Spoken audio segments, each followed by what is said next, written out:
Hello friends, myself Manish Joshi. Welcome all of you on my YouTube channel. In this video, we'll discuss the important numericals based on determination of order of the reaction. इस video के अंदर हम लोग chemical kinetics के एक important topic order of reaction के ऊपर based है. The problem based on determination of order of first question that is the NCERT exercise question number 6. The cause to decompose SO2Cl2 to half of its initial amount is 60 minutes. If the decomposition is a first order reaction, calculate the rate constant of the reaction. Question ये कह रहा है कि SO2Cl2 that is known as sulfuryl chloride, उसका half life period जो है वो 60 minutes है और वो एक फर्स्ट ऑर्डर रिएक्शन है. ऑब्वियसली SO2Cl2 का जो डिकम्पोजिशन है वो एक फर्स्ट ऑर्डर रिएक्शन है और वो डिकम्पोज होकर के सल्फर डाइऑक्साइड और क्लोरीन गैस बनाता है. तो इसका रेट कांस्टेंट निकालना है. As you know that the rate constant the half life period is given that is 60 minute. We have to convert into second. Reason क्या है कि इस हाफ लाइफ को मिनट से हमने सेकंड में क्यों चेंज किया? क्योंकि फर्स्ट ऑर्डर का जो रेट कांस्टेंट होता है उसकी यूनिट जो है वो सेकंड्स में एक्सप्रेस की जाती है, इसलिए हमने इसको सेकंड में चेंज किया है. Then the formula to calculate the rate constant of first order reaction when the half life of first order reaction has been given that is 0.693 upon half life.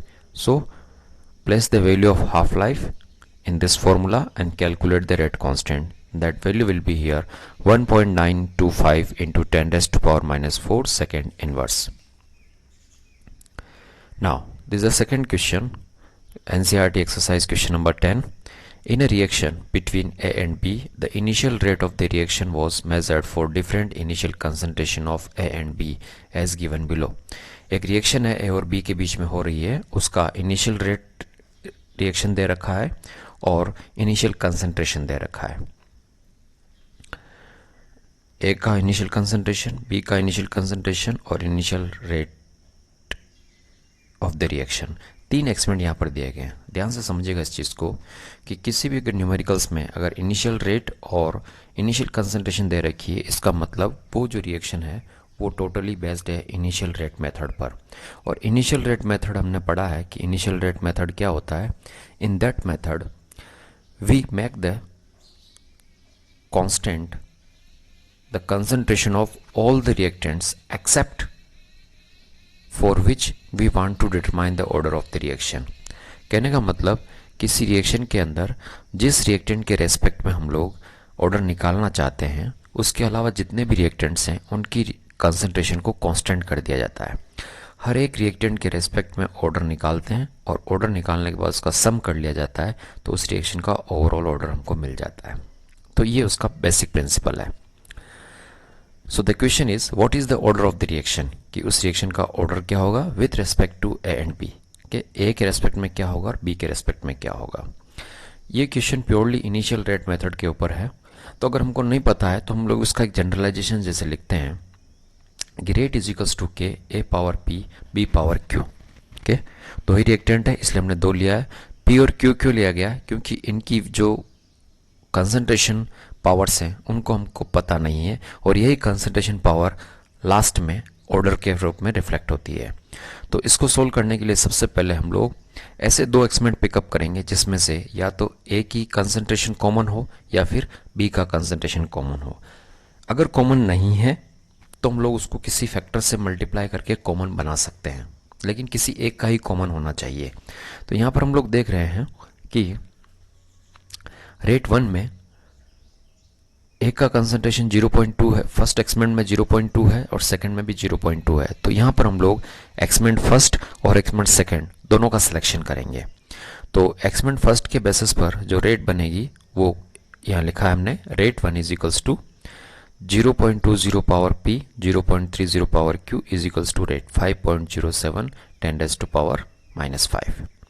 इसी तरीके से एक्सपेरिमेंट 2 के लिए rate लिखेंगे 0.20 P 0.10 Q is equals to 5.07 into 10⁻⁻3। Interesting question है sir. Rate में तो K लिखा हुआ है, यहाँ क्यों नहीं लिखा हुआ है? पहली चीज़ ये होती है कि किसी भी रिएक्शन के लिए रेट कांस्टेंट जो है वो कांस्टेंट होता है, तो दोनों में सेम आ रहा है, इसलिए हमने यहाँ से K को एलिमिनेट कर दिया है। Then divide the equation first by equation second. ये यहाँ पर एक चीज़ और ध्यान रखने की ज़रूरत है, यहाँ तो सेकंड एक्सपेरिमेंट में बी की कंसंट्रेशन कम है। अगर उल्टा हो रहा होता कि मान लीजिए सेकंड एक्सपेरिमेंट में बी का कंसंट्रेशन ज़्यादा होता है, ओके, और फर्स्ट में कम होता, तो हम लोग रिवर्स प्रोसेस अप्लाई करते हैं, मतलब इक्वेशन सेकंड में डिवाइड करते हैं इक्वेशन फर्स्ट का, ठीक है। तो इसलिए ये हम लोग इसको अरेंज कर सकते हैं। तो rate 1 upon rate 2 is equals to 0.30 power Q upon 0.10 power Q is equals to 1, क्योंकि दोनों को रेट सेम है, इसलिए कैंसिल आउट होने से 1 आ जाएगा। फिर एक क्वेश्चन और बनता है कि सर यहाँ पर A का कंसंट्रेशन क्यों नहीं लिखा गया? A का कंसंट्रेशन कैंसिल हो गया, ये भी 0.2 है, ये भी 0.2 है, 1 टाइम कैंसिल होगा। 1 की कितनी भी पावर हम लोग वहाँ पर मेंशन करें वो हमेशा 1 ही आएगा, इसलिए उसको यहाँ से कैंसिल कर दिया। इसको सोल्व करेंगे तो 3 power Q is equals to 1 आ रहा है, तो 3 power Q is equals to 1 आ रहा है। इट मीन्स 3 के कौन से पावर की वैल्यू 1 के बराबर हो जाती है? तो हमको पता है कि किसी भी नंबर का जब पावर 0 होता है तो उसका वैल्यू 1 आता है, तो यहाँ पर Q की जगह क्या आएगा? 0 आ जाएगा। तो Q के रेस्पेक्ट में Q का जो वैल्यू है पर 0 आ गया, मतलब B के रेस्पेक्ट में ऑर्डर हमने निकाल लिया। इसी तरीके से अब A के रेस्पेक्ट में निकालने के लिए हम लोग कॉमन स्पीसीज को सेलेक्ट कर सकते हैं, ठीक है, लेकिन इसके अलावा कॉमन स्पीसीज नहीं है, तो हमने डायरेक्ट यहाँ पर पिकअप किया है रेट 3 और रेट 2 को। रेट 3 और रेट 2 का वैल्यू रखेंगे, तो रेट 3 के हिसाब से यहाँ पर बनता है 0.40 power P into 0.05 power Q। Rate 2 के हिसाब से बनता है 0.20 power P 0.10 power Q। Rate constant third का 1.43 इंटू 10⁻⁻4 है। रेट 2 5.07 इंटू 10⁻⁻5 है। 0.4 अपॉन 0.2 को कैंसिल करेंगे, 2 आएगा, दोनों की पावर P है, इंटू 0.0 और 0.5 अपॉन 0.10 ये आएगा 1/2 पावर Q। इसको सोल्व करेंगे हम लोग, तो ये यहाँ पर वैल्यू आ जाएगी आपकी 2.8।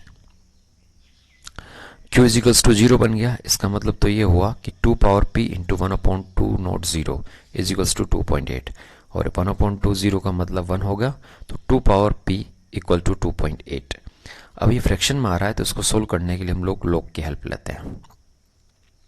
दोनों साइड लॉग लेंगे, तो इसका फॉर्मूला बनेगा P log 2 is equals to log 2.2, so P is equals to log 2.8 upon log 2 is equals to, value रखेंगे लॉग टेबल से और वैल्यू आएगा 1.5। तो P के रेस्पेक्ट में ऑर्डर आया 1.5 और Q के रेस्पेक्ट में आया ऑर्डर 0। इस तरीके से हम लोग इस क्वेश्चन को सोल्व कर सकते हैं। नेक्स्ट जो क्वेश्चन है, question number 19 NCERT। A first order reaction takes 40 minutes for 30% completion. Calculate half life period for this. एक फर्स्ट ऑर्डर की रिएक्शन है, वो 30% कंप्लीट होने में 40 मिनट्स लेता है, तो उसका हाफ लाइफ क्या होगा? अगर हाफ लाइफ निकालना है फर्स्ट ऑर्डर के लिए, तो हमको रेट कांस्टेंट पता होना जरूरी है, और रेट कांस्टेंट निकालने के लिए हमको इंटीग्रेटेड रेट इक्वेशन की जरूरत पड़ेगी। सपोज इनिशियल कंसंट्रेशन यहाँ पर नहीं दे रखा है, तो उसको हमने A मान लिया है, तो after 40 minutes the concentration will be here A minus x, okay, remaining concentration, और x के लिए बोल रहा है कि 30% कंप्लीट हो चुका है। अगर वो 30% कंप्लीट हो चुका है, इसका मतलब ये हुआ कि बचा कितना है, तो यहाँ पर उसकी वैल्यू आएगी 0.70A। ये रेट इंटीग्रेटेड इक्वेशन है फर्स्ट ऑर्डर का, K is equals to 2.303 upon T log A0 upon A। A0 A 0.70, value put करेंगे, T की जगह आएगा 40 मिनट्स। नेक्स्ट स्लाइड में हम लोग देखेंगे इसको, ये आ गया 2.303 अपॉन 40 इंटू 0.1549। लॉग के टर्म में हमने वैल्यू निकाल ली है, ये 0.1549 आ रहा है। कैलकुलेट किया, रेट कांस्टेंट आ रहा है 8.92 into 10⁻³ minute inverse. Half life का फॉर्मूला हमारे पास होता ही है 0.693 अपॉन K। के की वैल्यू पुट करेंगे और हाफ लाइफ आपका यहाँ पर निकल के आ जाएगा। अभी क्वेश्चन होता है सर यहाँ मिनट में क्यों निकाला, क्योंकि इसलिए निकाला क्योंकि यहाँ हमने रेट कांस्टेंट मिनट में निकाला। अगर आप इसको सेकंड में चेंज कर देंगे तो हाफ लाइफ भी किस में आ जाएगी, सेकंड्स में आ जाएगी। Now the next, the following results have been obtained during the kinetic studies of the reaction. ये एनसीईआरटी एक्सरसाइज का क्वेश्चन नंबर 11 है। 2a + b convert into c + d। Experiment, 4 experiment दिए गए हैं। ए की इनिशियल कंसंट्रेशन दी गई है, बी का इनिशियल कंसंट्रेशन दिया गया है और इनिशियल रेट ऑफ फॉर्मेशन दिया गया है। पूछ रहा है determine the rate law and the rate constant for the reaction. Rate law निकालने के लिए कह रहा है। फिर वापस देखिए, इनिशियल कंसंट्रेशन दे रखा है, इनिशियल रेट दे रखी है। 100% क्वेश्चन जो है इनिशियल रेट मेथड पर डिपेंड करेगा। रेट लॉ निकालने के लिए क्या करना पड़ेगा, हर रिएक्टेंट के रेस्पेक्ट में ऑर्डर निकालना पड़ेगा, फिर उसका रेट लॉ हम लोग लिखेंगे और फिर जब रेट लॉ आ जाएगा तो हम लोग रेट कांस्टेंट भी कैलकुलेट कर लेंगे। चलिए सर, सबसे पहले हमने यहाँ पर कॉमन लिखा है rate is equals to K A naught power P B naught power Q. तो यहाँ पर हम लोग कॉमन जो कंसंट्रेशन सर्च कर रहे हैं, चाहे वो ए की हो या बी की हो, उसमें फर्स्ट और फोर्थ में बी का कंसंट्रेशन कॉमन है, हमने वो सेलेक्ट कर लिया। ठीक है, आप चाहें तो इसको पहले पी के लिए भी ले सकते हैं, ये कोई ज़रूरी नहीं है। तो और रेट इसका दे ही रखा है, कंसंट्रेशन हमने मेंशन कर दी ए और बी की एक्सपेरिमेंट नंबर 1 के हिसाब से। इसी तरीके से एक्सपेरिमेंट नंबर 4 के हिसाब से हम ए और बी का कंसंट्रेशन यहाँ पर मेंशन कर देंगे। मेंशन करने के बाद हमको दिख रहा है कि सेकेंड जो है मतलब एक्सपेरिमेंट नंबर 4 की जो वैल्यू है रेट एक्सप्रेशन की, वो ज़्यादा है फर्स्ट से, इसलिए हम लोग डिवाइड करेंगे equation second by equation first. Value put करेंगे तो यहाँ पर फाइनल आएगा 4 power p is equals to 4। मतलब 4 का कौन सा पावर 4 के बराबर होगा। हम सब जानते हैं कि जब किसी नंबर का पावर 1 होता है तो वो 4 उसके बराबर होता है, तो यहाँ पर क्या वैल्यू 1 हो जाएगा। इसी तरीके से हम लोग अब दूसरा जो एक्सपेरिमेंट सेलेक्ट करेंगे, उसमें पहले वाले में हमने बी का कंसंट्रेशन कॉमन लिया था, दूसरे वाले में हम लोग ए का कंसंट्रेशन कॉमन लेंगे। तो ए की कंसंट्रेशन जो कॉमन है वो रेट एक्सपेरिमेंट नंबर 2 और 3 में आ रही है 0.3 0.3। उसकी वैल्यू पुट करेंगे। पुट करने के बाद फिर हम लोग देख रहे हैं कि एक्सपेरिमेंट सेकंड के अंदर रेट जो है वो कम है एक्सपेरिमेंट नंबर 3 के कंपैरिजन में। तो यहाँ हम लोग लिखेंगे divide equation 4 by 3। Value put करेंगे 2 power q is equals to 4। तो 2 का कौन सा पावर 4 के बराबर होता है, तो 2 होता है, तो यहाँ q का वैल्यू 2 आ गया। तो p का वैल्यू आया 1, q का वैल्यू आया 2। तो ओवरऑल रेट ऑर्डर जो है वो हम लोग जो स्टार्ट में लिखा था rate is equals to k a power p b power q, उसमें रखेंगे तो बन जाएगा k a power 1 b power 2।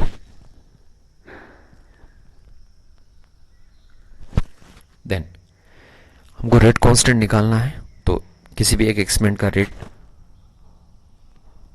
Mention करेंगे और कंसंट्रेशन उसी की मेंशन करेंगे यहाँ पर। तो यहाँ पर फर्स्ट एक्सपेरिमेंट का लिया था, फर्स्ट एक्सपेरिमेंट में रेट जो है वो 6 × 10⁻⁵ है और कंसंट्रेशन 0.1 और 0.1 दोनों की है। रीअरेंज करेंगे और k का वैल्यू आ जाएगा 6.0 mole inverse -2 litre to minute inverse. Third order reaction है इसलिए यूनिट उसी के हिसाब से आएगी। तो इस तरीके से हम लोगों ने देखा कि किस तरीके से determination method of order of reaction के ऊपर क्वेश्चन बेस्ड होते हैं, किस तरह से उनको सोल्व किया जाता है।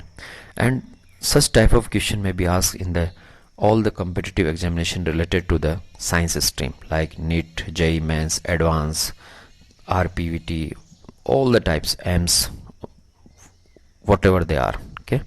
तो इनको अच्छे तरीके से लर्न करें, समझें कॉन्सेप्ट को और उनको सोल्व करने की कोशिश करें। फिर भी अगर कोई प्रॉब्लम आता है तो आप चैट बॉक्स के थ्रू मेरे से डिस्कस कर सकते हैं। Thank you so much.